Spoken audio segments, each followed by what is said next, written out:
नमस्कार पशुपालक भाइयों। तो बहुत सारे लोगों के कमेंट आ रहे थे कि सर जो हीफर कटड़ी होती है उसमें हम ऐसे क्या चीज़ करें कि जिसमें हम पहली बार ही एआई गन पास करें या फिर भैंसे के साथ क्रॉस करवाएं तो वो कंसीव कर जाए। इसके बारे में एक डिटेल में वीडियो बनाइए। तो 4-5 बातें हैं जो कि बहुत इम्पॉर्टेंट है, यानी कि मोस्ट ऑफ इम्पॉर्टेंट हैं।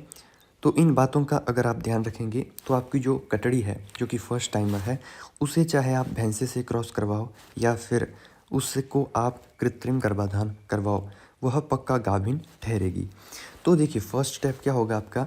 सबसे पहले तो इसी तरह की इन्फॉर्मेटिव जानकारी के लिए हमारे यूट्यूब चैनल को सब्सक्राइब करें, इस वीडियो को लाइक करें, शेयर करें और किसी भी तरह का डाउट रहता है तो नीचे कमेंट सेक्शन में आप हमें बता सकते हैं।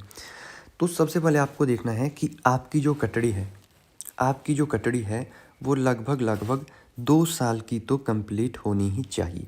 उसकी जो एज है, उसकी जो उम्र है वो लगभग 2 साल से ऊपर तो होनी ही चाहिए। दूसरी बात आपको मेजर तौर पर ध्यान रखनी है कि जो आपकी कटड़ी है, हीफर कटड़ी है, उसका जो वज़न है वो 300 किलो के ऊपर होना चाहिए। ठीक है जी। दूसरी बात ये ध्यान रखनी है कि कटड़ी का जो वज़न है वो 300, 350 या 400 किलोग्राम का होगा। उसी समय आप पशु को क्या कर सकते हो, एआई करवा सकते हो या फिर भैंसे के साथ अपनी कटड़ी को क्रॉस करवा सकते हो। ये 2 चीज़ें मोस्ट ऑफ इम्पॉर्टेंट हैं जिनका कि आपको क्या करना है, ध्यान रखना है। इसके बाद मेजर जो 2 बातें हैं वो है बच्चेदानी को लेकर। ठीक है जी।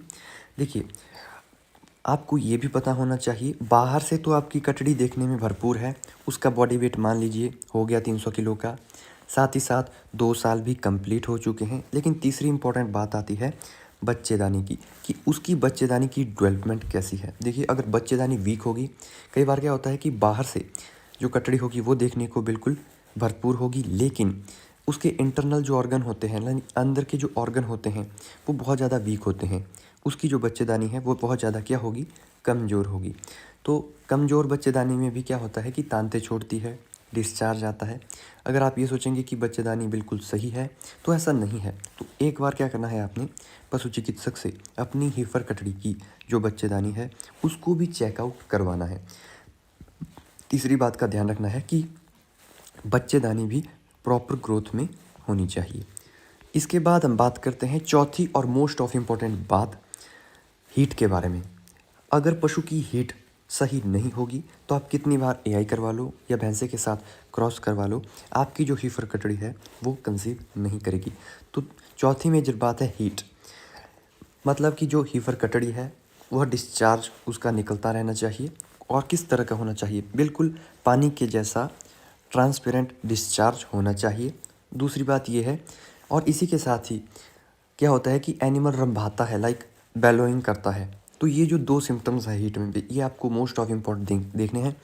एक तो पशु का क्या है कि एक तो तांते छोड़ना चाहिए, किस तरह से, बिल्कुल वाटरी पानी के जैसे बिल्कुल साफ़ सुथरे तांते छोड़ने चाहिए। दूसरा कि रंभाना चाहिए, जैसे बेलोइंग करती है। तो ये 2 बातें भी लास्ट की जो मैंने आपको बताई हीट के बारे में, क्योंकि क्या होता है कि मिड हीट में ही पशु में एआई की जाती है। तो आपने ध्यान रखना है कि मिड हीट में ही आप पशु चिकित्सक से अपनी हीफर कटड़ी की एआई करवाएं। ठीक है जी। ये हो गई हमारी इम्पोर्टेंट बातें जो कि आपको क्या करना है कि अपनी चाहे हीफर कटड़ी है चाहे बछड़ी है, तो दोनों कंडीशन में, हीफर्स में दोनों कंडीशंस में आपने इस बात का ध्यान रखना है।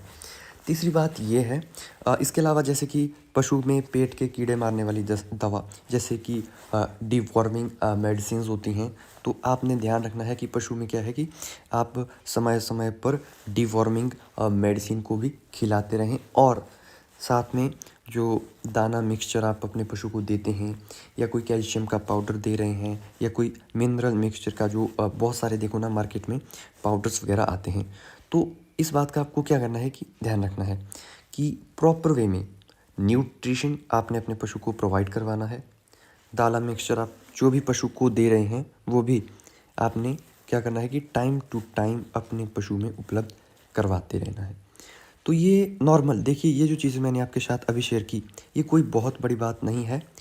ये सारी की सारी नॉर्मल बातें हैं जो कि हर एक पशु चिकित्सक को ध्यान में रखनी है।